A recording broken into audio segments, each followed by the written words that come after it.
This is my journey, the story of my life. The memories flood my mind, the memories flood my mind. As James Osmond saying, they never walk alone, basically. I always thought some force was with me. I lived in Birmingham all my life, yeah. I don't think I'll be moving anywhere else now. I realised at an early age I had a disability. When I went to my junior school, Lord Road, the first day I got there, the two of the lads said, "Oh, they speak funny, don't they?" So that was, I knew I had a disability from then. Right. Later on, about 8, I had to go to the child guidance clinic. Then I went to secondary school, Mosey Secondary Martin, right, yeah.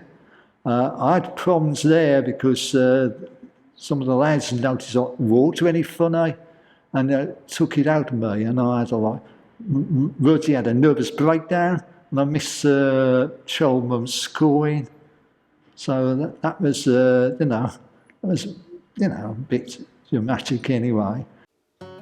Right, what that is, that's me at school, right? Yeah, and it's that's like the team, the time when we were the second modern champions, and the Mosey Grammar were the grammar school champions, right?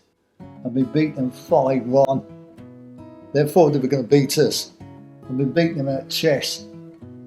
I was in a association against the grammar school. I was a cream down. I was in a association where they couldn't possibly win, and I still went and run. But I was going to win. I did. I knew I had dyslexia. Then at the age of 16, they realised I had a problem basically doing exams. I couldn't read, basically. I had reading age about 6, so I went to the child guidance clinic again for remedial reading. So I did, I did that, and it was like the cat sat on a mat. Imagine somebody 16 reading books for somebody about 6 or 5, so that was a bit, I suppose that in a way then embarrassing. Then I left school. My education got a bit better because I did 2 A-levels at All Green Technical College, it was called in those days. I went and worked basically, worked for like an accountant's firm only about a week. Then I went and worked for City Council, which my grandfather worked for. It's where he used to be a rent collector, so I worked in the finance section there. One of the guys in the wages office where I'm working said, "Reckon I'm only going to last a week because my speech was so bad." So anyway, I'll last a bit longer than that, 32 years, so that prediction was wrong. Age 18, like my grandfather, job-wise, I did the same. A job in accounts at the council. Figures is my game. 32 years service, and they said I would only last a week. I could count the numbers, although words I could not speak. My life was just work. I used to ring my mum up, and speak to my mum, or my mum used to ring me and said, "Annie, the dinner's on the stove, and this was 11 o'clock at night. At the time, I thought I'd have to do it because I'm so responsible. I'll probably take my responsibility probably too much, really, and I thought, it's my job to do it. I wanted to escape. I felt I couldn't cope with this situation. I decided to just escape by going on holiday instead. The real travel really started when I was near 30. I went to India and Nepal. That was the real travel, you know. Yeah, a bit spiritist thing, you know, seeing time more moonlit, Christmas Eve, that was quite spiritual. And also I went on the border of Nepal, it's where the birthplace of the Buddha is, and I've got all these Buddhist temples and things like that. And also in Kathmandu, it was the end of the Flower Power thing. I probably bit into like the Flower Power stuff as well, right? Got even more into like the spiritual stuff. I went to like Tibet. And I think I was hoping to see some wise person or something like that. And that didn't quite happen. I saw some monks, but that didn't actually make my wise person who I thought was going to tell me, you know, what life was about or something. I wanted to go to San Francisco. Yeah, the Flower Power thing again, right? Then the next stop was, I went to Disneyland in LA. Everybody got to do Disneyland, haven't they? Then I went across the Pacific to Fiji. Anyway, I went to New Zealand. Then I went across to Australia, Sydney, the Blue Mountains and that. 1982 that was, yeah. That was the really big trip around the world, yeah. The first time around the world.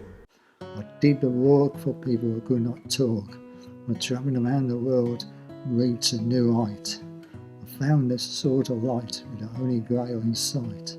I visited India, Nepal and Tibet, looking for a sage, learning about past lives, karma and things new ways, waiting to see what life holds on its new page. I went around the world twice on my own. There was very much like travelling as like a way of escaping. My travels on the way went very well in a way. That it's like, yeah, put it this way, everybody has luck in their life. Travel-wise, I had a lot of luck travel-wise, you know. Another thing I used to escape was New Age stuff, spiritual stuff. I went about 7 times to a place called Findorn in Scotland, which is it's like a spiritual community, right? Yeah. It's known for the fairies, right? Yeah. So there again, I was trying to look up some spiritual, you know, guidance. Never got it there, so I did as well there as what I did in Tibet. I thought I was going to find the Holy Grail, right? I'm really into King Arthur thing as well. I've been to Grassley loads of times as well. But the Holy Grail is not near what I thought. The Holy Grail is like, hang a minute, I've been like 70 years looking for the Holy Grail. And the Holy Grail is within. I give about 10 different charities by regular donations. There are often countries where I've been to. They do work in Peru and places like that, Zimbabwe and places like that. These are all the ad hoc donations I give. I already got loads of standing orders as well, direct debits. And some of them, there's this extra money I give at Christmas. So I'm very much into community-based things, you know. And I'm like very into the caring role. I was very much the full-time carer. Started up with my mum in about 2005 till she died in 2011. Then it moved on to my father for about 10 years, so I spent a long time caring for my parents, basically full time. With my mum, it was almost like 24-hour nursing care. With my dad, it was a bit different. It's more cooking more. It looks like it's food. And sometimes go out. It was a different sort of role with my dad, right? Did a lot of volunteer work with people with learning difficulties, helping people with numeracy skills, with Bangladesh Community Centre, the Somali Community Centre, helping a woman who's a dressmaker to set up her business, auditing some cans for a former colleague who's a part of the Pakistani community, Birmingham Sports Forum, and Sufi, which is a charity set up in remembrance of his father to help which helps to bring vantage to Pakistan. It's strange in a way because I've been I was in a way tied up dealing with my parents and that and work, and now I'm sort of in theory I could do anything I like basically. It's funny, it's not meant to be. It's as if I got I've been diagnosed as having cancer, which they didn't really spot because it's breast cancer for men. It's a thing they don't look for basically, and obviously my doctor, they basically miss it. Not only breast cancer, it affected my bones and affected my lungs as well. So basically, they can't cure it at all. It's almost saying, no, we don't want you to rush about here and there. Yeah, they've done what they need to do. So don't worry about doing too much more because they've done it. This is my journey, the story of my life. The memories flood my mind. The memories are on my mind. I was born in the city of Birmingham in the 1951. I learned most in big school.